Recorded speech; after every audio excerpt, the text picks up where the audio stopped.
하나님의 나라의 행복, 오늘 마지막 8번째 팔복의 마지막 시간이죠. 마음이 가난한 자는 하나님의 나라가 저들의 것이고, 애통한 자는 위로를 받을 것이고, 온유한 자는 땅을 기업으로 얻게 될 것이고, 마지막에는 온유한 자에게 기업을 주신다는 거예요. 의에 줄이고 목마른 자는 배부를 것임이고, 긍휼히 여기는 자는 너도 긍휼히 여김을 받게 될 것이다. 마음이 청결한 자 하나님을 볼 것이고, 화평케 하는 자는 너가 하나님의 아들이다, 너가 하나님의 딸이다, 일컬음을 받게 될 것이다. 자, 오늘은 8번째입니다. 10절, 11절, 12절 우리 3절 같이 읽읍시다. 시작. 의를 위하여 박해를 받은 자는 복이 있나니 천국이 그들의 것임이라. 나로 말미암아 너희를 욕하고 박해하고 거짓으로 너희를 거스려 모든 악한 말을 할 때에는 너희에게 복이 있나니 기뻐하고 즐거워하라. 하늘에서 너희 상이 큼이라.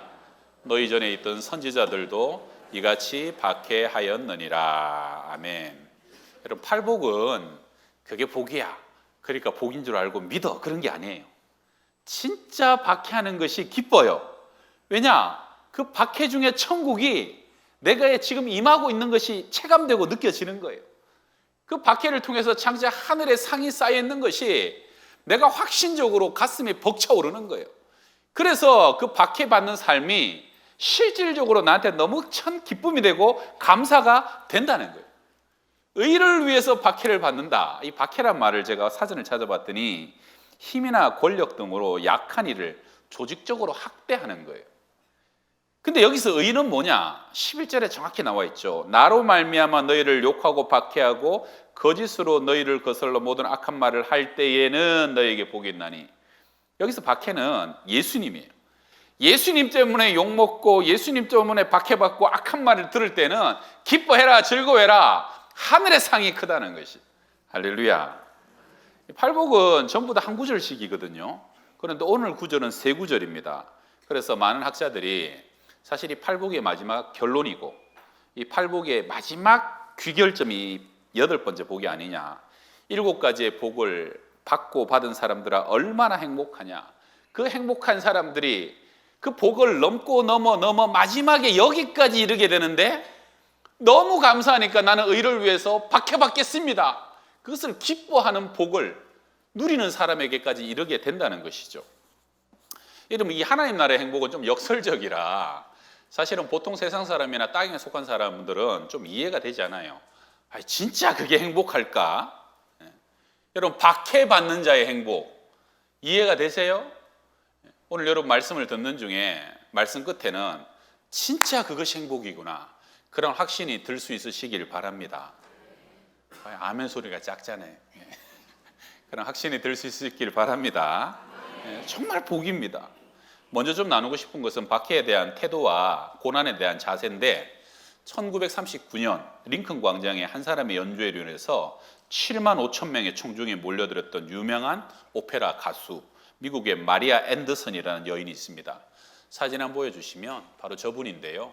흑인이에요. 그리고 그 다음 사진, 39년이니까 저렇게 많은 사람이 모여들지 않을 때예요. 마이클 시슬도 별로일 때고 엄청난 사람이 저기 모여들었다는 거예요. 거장 토스카니니가 한 세기에 한 명 나올까 말까 한 소리를 가진 사람이라고 극찬합니다. 근데 이 여인도 처음 가진 독창 연주에서 연주회 끝나고 신문사와 평론가들이 혹평을 쏟아냅니다. 아니, 저 여인의 소리가 도대체 소프라노냐 엘토냐, 베이스 아니야? 이런 식으로 굉장히 비아냥거리고 모욕감을 줍니다.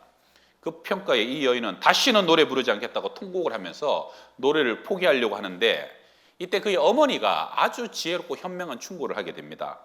너는 어찌하여 모든 사람에게 칭찬받기만을 원하느냐? 모든 사람들로부터 지지를 받으려고 한다는 것은 그게 큰 교만이야. 너무 지혜로운 얘기를 한 거예요. 그 말에 그녀는 위기를 극복하여서 흑인임에도 최초의 오페라 가수로서 대성을 하게 됩니다. 여러분, 우리 중에도 혹시 모든 사람이 다 나를 좋아해, 누가 나를 싫어하겠어, 나는 싫어할 수가 없는 사람이고 미움을 받을 수 없는 사람이야, 혹시 그렇게 생각하시는 분 있으십니까? 다 나를 좋아해, 나는 그런 소리 들을 수 없어, 그런 소리를 내가 왜 들어, 나는 그런 소리 듣는 것은 나와 어울리지 않아요. 그래서 그런 소리 들으면 막 울분을 토하고 분노를 하고 막 못 견뎌하고 막 참을 수가 없는 사람들. 여러분 그런 소리 들어도 너무 흥분하거나 너무 서러워하지 마십시오. 마리아 앤더슨처럼 세기에 하나 나올까 말까 한 재능도 욕하는 사람이 있고 박해하는 사람이 있고 악평하는 사람이 있어요.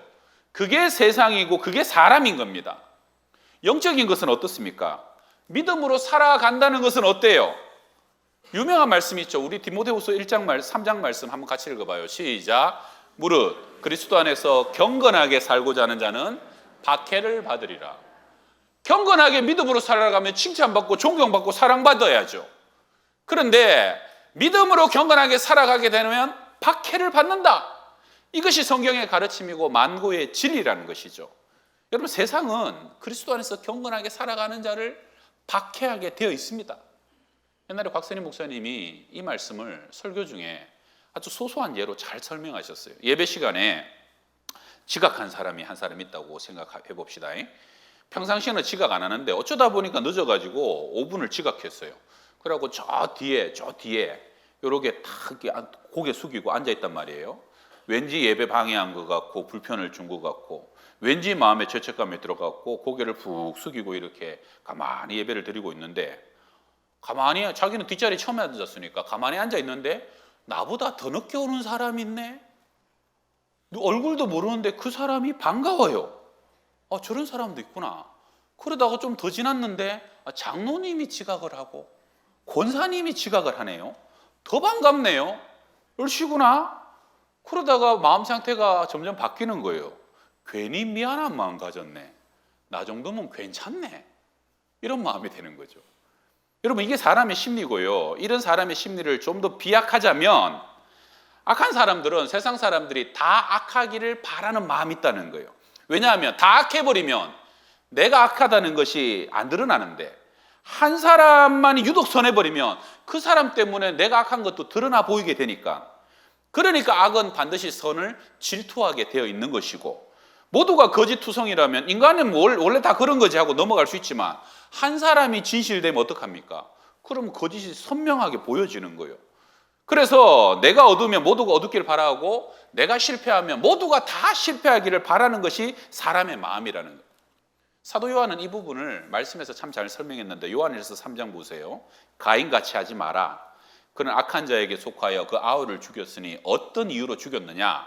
자기의 행위는 악하고 그의 아우의 행위는 의로움이라. 형제들아 세상이 너희를 미워하여도 이상히 여기지 말라. 여러분 어둠에 속한 자는 빛을 미워합니다. 빛 때문에 어둠이 드러나기 때문인 것이죠. 여러분 혹시 여기서 나는 어둠에 속하지 않았나? 나는 혹시 나도 모르게 악에 속하지 않았나를 조금 돌아보면 좋겠어요. 이런 거죠. 괜사리 요새 보니까 막 올곧은 것이 싫고요. 원리 원칙대로 하는 사람 보면 괜히 못마땅하고 불편하고 정도를 걸어가는데 괜히 시비 걸고 싶은 마음이 내 속에 막 들어요. 그건 뭡니까?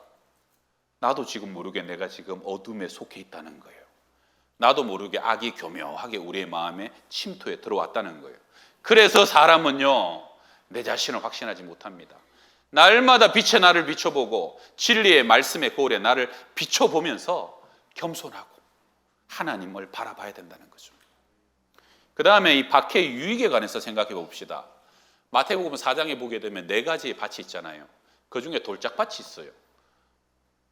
흙 속에 돌이 잔뜩 끼어 있는데 씨가 뿌려져 갖고 그래도 줄줄수수 잘 자라는 거예요. 겉보기는 멀쩡해 보이는데 그런데 그 말씀 때문에 믿음 때문에 환난이나 박해가 일어날 때는 금방 넘어져 버리는 것이 돌밭에 심은 씨앗이다. 무슨 말입니까? 평상시에는 몰라요. 그러나 예수 믿는 것 때문에 환난이 일어나고 박해가 일어나고 손해가 일어나게 되면 그냥 쓰러지고 자빠져 버려요. 다 말라 비틀어져 죽어버려요. 그래서 박해라는 것은 보이지 않는 나의 믿음의 뿌리와 나의 믿음의 영성이 정말로 어떠하냐 그 진가를 드러내는 것이고 믿음의 옥석을 가려주는 것이 바로 박해라는 것이죠.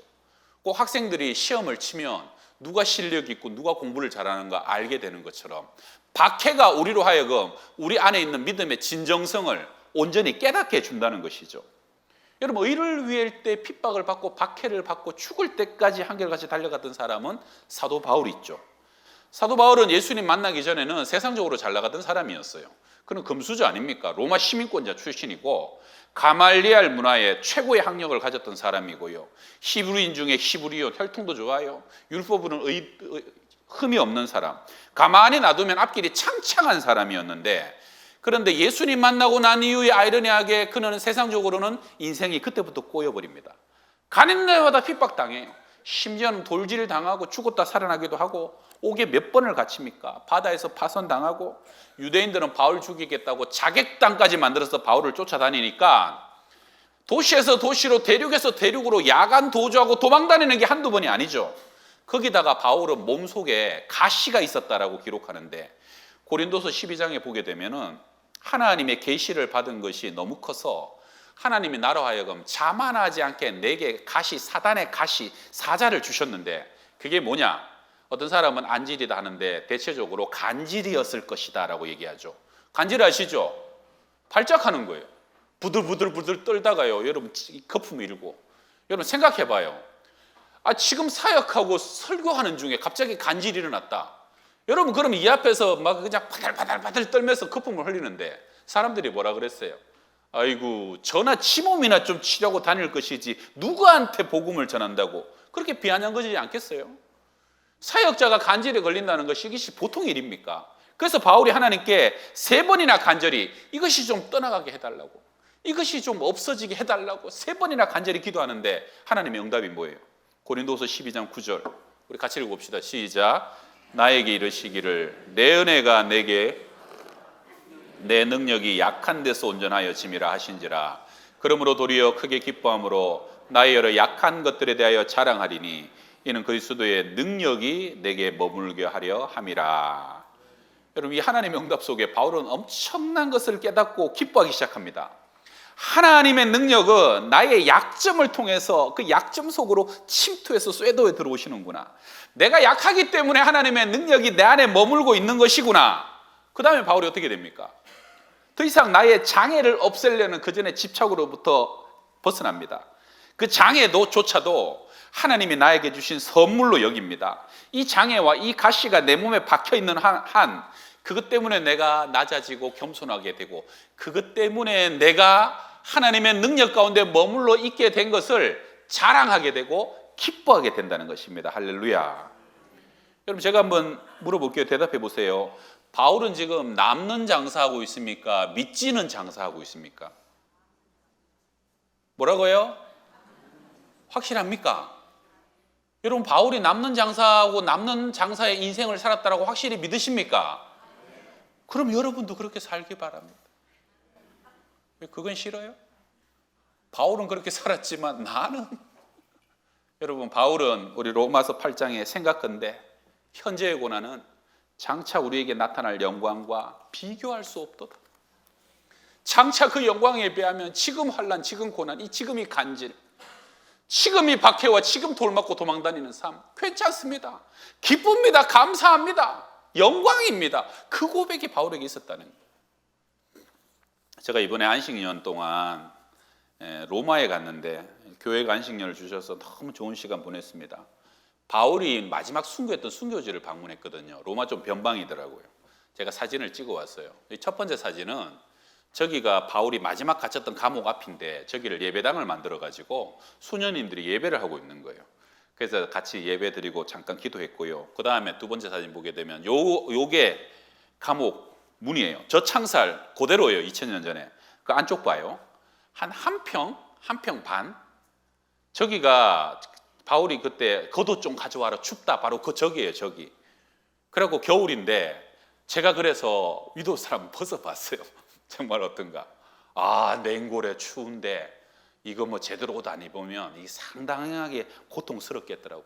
저기서 마지막에 갇혀 있다가 그 다음에 끌려 나와가고 그 다음 보게 되면 한 100m는 저 길인데 저기가 사형장이에요. 지금은 건물 있지만 그전에는 건물은 없고 뭐만 있었냐. 그 다음에 보게 되면 요게 바울이 마지막 걸었던 돌길인데 보존해놨어요. 2000년 전에 바울이 걸어갔던 길이래요. 그래서 저 길을 걸어서 그 다음에 저게 바로 이 사형틀이에요.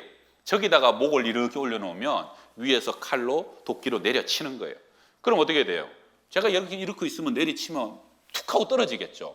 보통 툭 하고 떨어지면 목이 퍽 하고 주저앉는데 바울은 희한하게 그 다음 보게 되면 목이 떨어지면서 통통통 3번 튀었답니다. 근데 저는요 튄 길이가 한 이 정도 되는 줄 알았더니 그게 아니고 이 오르겐에서 저 피아노 길이까지 엄청 멀더라고. 그러니까요 이게 보통 일이 아닌 거죠. 통통통 하고 튀면서 튄 데마다 운물이 솟아나게 됐다는 거예요. 그래가지고 바로 그 장소인데 거기다가 그 바울 죽은 자리 뒤에다가 큰 성화를 천장까지 그려놨는데 성화 봐봐요. 저게 바울 죽을 때 장면이에요. 바울 저 떨어진 목이 얼굴이 보이죠, 머리가.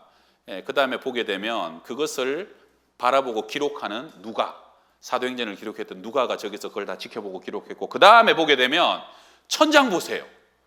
저 천장에 땅에서는 지금 바울이 목베임 당해서 죽어가는데 천장에 어떤 일이 동시간에 일어나는 거예요. 하나님의 영광이 임하고 있는 거예요. 바울아 수고했다. 주님 나 이날 위해서 죽으려고 여기까지 달려왔습니다 하고 그 하나님의 영광이 마지막 사진, 그 영광 가운데 임하면서 바울이 하늘을 보고 기뻐하고 즐거워하면서 하나님의 영광 가운데 들어가는 게 저기 그대로 그려져 있더라고요. 저는 저것이 그림이고 성화지만 진짜 바울의 마음속에는 그대로 재현되고 영적으로 그대로 일어났던 일이 아니었겠나. 마크 갈리라고요 131명의 기독교 인물사란 책을 펴낸 분이 계셔요. 지금도 살아계셔요. 그분이 131명의 기독교 인물을 정리하면서 제일 마지막에 9명을 순교자를 연구하면서 마지막을 정리했는데, 그분이 순교자를 연구한 결론을 다음과 같이 이런 말을 합니다. 순교자들을 하나하나 뜯어보고 그들의 발자취를 따라가 보니까 한 가지 분명한 공통점이 나오더라는 거예요. 어떻게 그들이 저렇게까지 순교적인 삶을 살고 마지막에 순교하는 것까지 두려워하지 않고 순교의 자리까지 나아갈 수 있었냐? 한 가지 공통점은 하나님의 임재였다. 그 순교자들은 죽음의 순간까지 하나님의 임재를 즐기는 사람들이었다는 거예요. 여러분 다시 말해서 의를 위해서 박해를 받는 사람들은 천국이 저희 것이라 그러잖아요. 근데 그 천국이 죽어서 가는 나라이기도 하지만 살아있을 때도 하나님의 임재가 박해의 순간마다 그들을 덮어주기 때문에 힘들고 어렵지만 하나님의 임재가 너무 강력하고 깊으니까 박해를 견딜만 했다는 거예요. 그래서 마지막 순간까지 죽음도 두려워하지 않고 끝까지 마지막 골을 향해서 승리하는 인생을 살아갔다는 것은 하나님의 임재, 이 땅에서도 하나님의 임재 속에 살아가고 마지막 날도 영원한 천국의 소망과 하늘의 큰 상을 바라봤기 때문에 그들은 순교할 수 있었다는 거죠. 루마니아의 순교자 범브란트 목사님이요 이것을 정말 잘 써놨어요. 그분의 책에 나오는 걸 제가 읽어드립니다. 제가 감옥에 보낸 14년의 횟수가 길게 여겨지지 않았던 것은 홀로 독방에 갇혀 있으면서 믿음이나 사랑을 뛰어넘는 어떠한 기쁨을 하나님 안에서 발견하였기 때문입니다. 그 기쁨이란 세상 어느 곳에서도 견줄 수 없는 아주 깊고도 아주 독특한 황홀경 같은 기쁨이었습니다. 제가 감옥문을 열고 나오자 추록한다는 거죠. 저는 마치 수심이 뻗쳐 있는 아름답고 평화로운 시골 전경이 쫙 펼쳐져 있는 저 산장 위에 살다가 갑자기 아무것도 없는 평지에 내려온 기분이었습니다. 스데반은 사도행전 7장에서 순교할 때 스데반 죽는 그 돌로 죽이는 뒤에 조종하는 청년이 사도 바울이었잖아요. 그런 스데반의 순교를 주동하면서 엄청나게 충격을 받습니다. 왜냐하면 그때 스데반의 얼굴이요 돌에 맞아 죽는데 해같이 밝게 빛났거든요. 그리고 죽어가는 스데반의 마지막 고백이 뭡니까? 말하되 보라 하늘이 열리고 인자가 하나님 우편에 서신 것을 보노라. 그리고 스데반은 잠이 듭니다. 놀랍게 여러분 예루살렘에서 이방인에게 제일 먼저 전도했던 이방인의 첫 사도가 스데반이었는데 사도 바울이 스데반 죽고 난 뒤에 이방인의 대사도가 되어서 스데반의 사명을 이어가게 됩니다. 바울은 가는 곳마다 박해당하고 핍박당하는데 한 번도 뒤돌아서거나 멈춰서지 않아요. 마치 30년을 죽으려고 환장을 한 사람처럼 달려가고 또 달려갑니다. 왜 그렇겠어요? 바울의 마음속에 박해진 게 있었어요. 나도 내 인생의 마지막 날은 스데반처럼 되겠다는 거예요. 스데반처럼 저 밝은 얼굴로 마지막에 하늘의 영광을 보고 예수 그리스도의 황정과 영접을 받으면서 나의 달려갈 길 다 가고 선한 싸움 싸우고 믿음을 지키고 의의 면류관을 쓰겠다는 그 마음의 한결같은 바람이 바울로 하여금 죽으려고 환장한 사람처럼 충성하며 순교하게 되었다는 것입니다. 할렐루야. 여러분, 기독교는 피의 종교예요. 순교의 핏물 위에 싹이 트고요, 그 순교의 피 위에 열매가 맺혀집니다. 하나님은 핍박을 멈추지 않아요. 핍박을 제거하시지 않고 그 핍박을 이겨갈 수 있는 능력을 주십니다. 네로 황제와 도미티안 황제가, 수많은 황제들이 그렇게 기독교를 박해하고 사자에 찢겨 죽이고 막 가로수로 그 사람 몸을 태워 죽이고, 여러분 엄청나게 핍박할 때 한 번은 사로잡혀온 그리스도인들을 벌하기 위해서 황제가 이렇게 명령했답니다. 저놈들을 독방에 쳐넣어라. 독방이 제일 큰 벌 아닙니까? 그랬더니 안 됩니다, 폐하. 그러면 독방에서 중얼중얼 하루 종일 기도하며 하나님과 대화를 멈추지 않습니다. 그러면 흉악한 죄수들 사이에 쳐넣어라. 안 됩니다. 그러면 흉악한 죄수들이 변해버립니다. 그러면 저놈들을 당장 죽여버려라.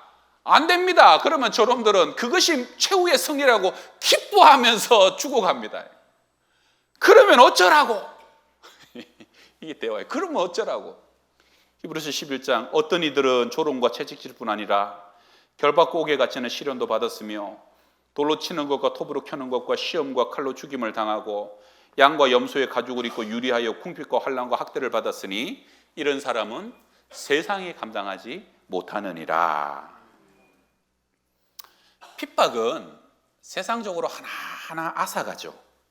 때로는 부모와 처자, 자식들도 앗아가고, 때로는 건강도 앗아가고, 때로는 내 사회적인 자리, 직위, 핍박당하다 보면 여러분 믿음을 살다 보면 손해봅니다. 불이익 당해요. 그래갖고 모든 것이 다 앗아지고, 심지어는 옷을 벗기고 매로 침을 당하고, 그렇게 다 앗아가고 다 뺏기면 뭐만 남는 줄 아십니까? 예수만 남는답니다. 예수로만 충만해지는 것이, 이게 핍박과 박해의 신비라는 거예요. 제가 주중에 쉬는 날 고 목사님을 좀 찾아뵈러 갔습니다. 지난 주에 생신이셨는데 동료 목사님 몇 분이 생신날 찾아갔다가 몸이 너무 안 좋으셔가지고 저한테 전화가 왔어요. 김 목사님, 고 목사님 찾아뵈려면 빨리 찾아뵈시라고. 조금 늦으면 못 뵐 수도 있어요. 가슴이 덜컥해가지고. 그래서 찾아갔더니 못 일어나시더라고요. 누워서 말만 하셔요. 기력이 하나도 없는 거죠.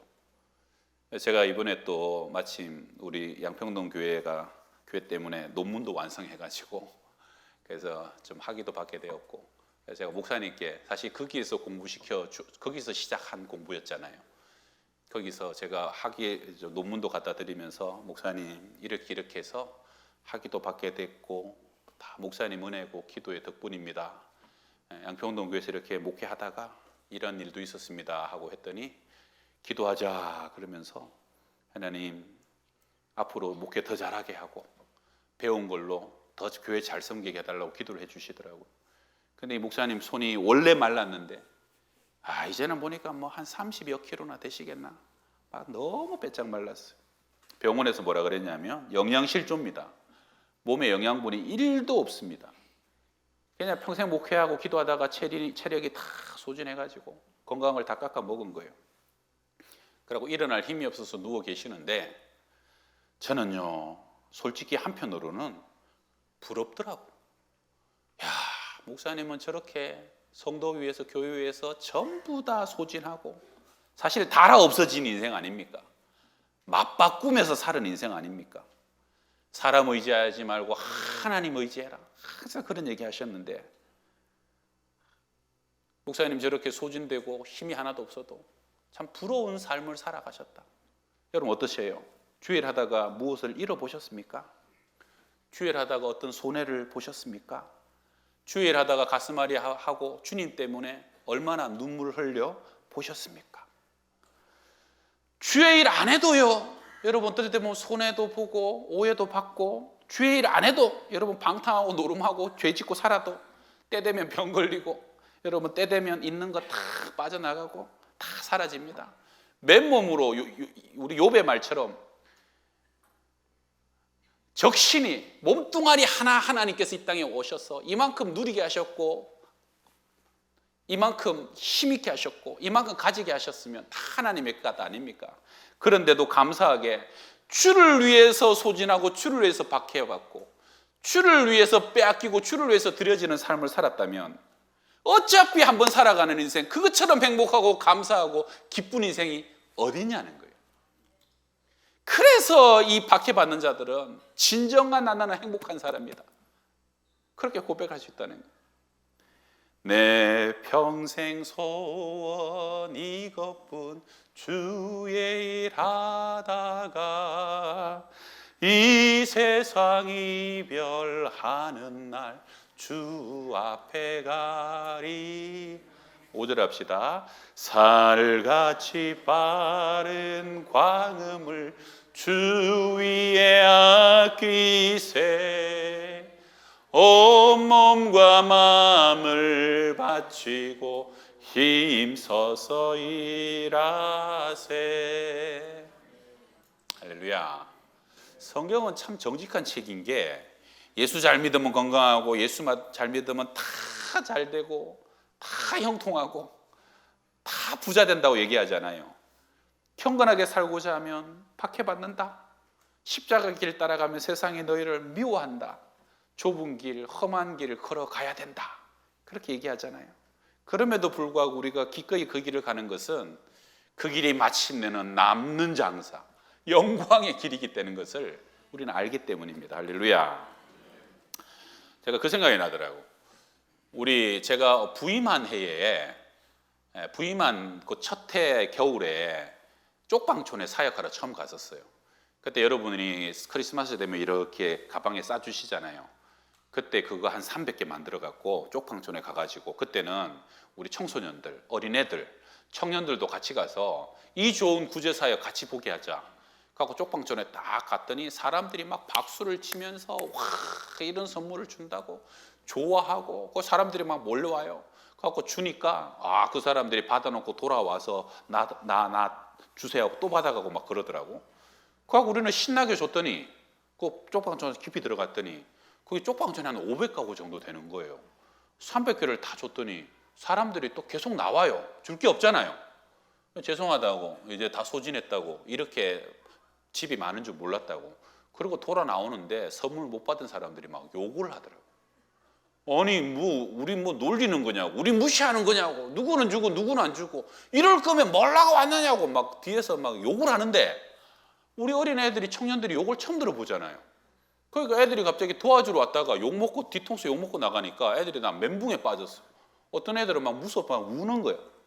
그러고 영등포 역 앞에 딱 모여갖고 우리 기도하고 맛집이라고 딱 모였는데, 애들이 표정이 전부 다 너무 그냥 붕 떠가지고 왜 이런 일이 있냐 막 이런 생각이에요. 그래서 제가 어떻게 뭔 말을 해야 되나 이렇게 하다가 제가 한마디를 했죠. 원래 그런 거야. 원래 주의 일하고 원래 선한 일 하면 욕 먹어야 안 먹어요? 먹는 거예요. 험한 곳에, 더 낮은 곳에 내려가면 더 상처 입는 거예요. 더 아픈 거예요. 그래서 그게 복이라는 거예요. 그게 감사라는 거예요. 니들이 언제 이런 욕 먹어보겠냐? 니들 엄마가 니들한테 이런 욕을 하겠냐? 니들 아빠가 욕을 하겠냐? 아무도 그런 욕 안 해요. 근데 그런데 가보니까 주면서도 욕 먹고 축복하면서도 욕 먹고, 그만큼 하늘에 상이 쌓이고 기업이 쌓이고 하나님의 나라가 보장된다는 거예요. 할렐루야. 배 안 아프고 어떻게 애를 낳습니까? 땀 안 흘리고 어떻게 농부가 가을에 수고를 합니까? 군인들이 고난의 훈련을 통과하지 않고 어떻게 나라를 지킵니까? 여러분, 마지막으로 전도도요, 진짜 내가 전도하려고 영혼 구원하려고 하다 보면요 반드시 부딪힘이 있고 핍박이 있고 아픔이 있어요. 여러분, 전도 받으면 감사하고 안 받으면 할 수 없고 이런 사람은 부딪힘도 없고 핍박도 없어요. 그러나 어떻게든 저 영혼 구원하고 한 번만 와보시라고 달래고 얼래고 밥 사주고, 그러다 보면 진짜 악한 사람은요 돈 꿔주면 갈게, 김치 담아주면 갈게요 막 이용해 먹어요. 그래갖고 진짜 전도하던 사람은 내가 등신이가, 내가 바보가, 내가 왜 이런 대우를 당하지?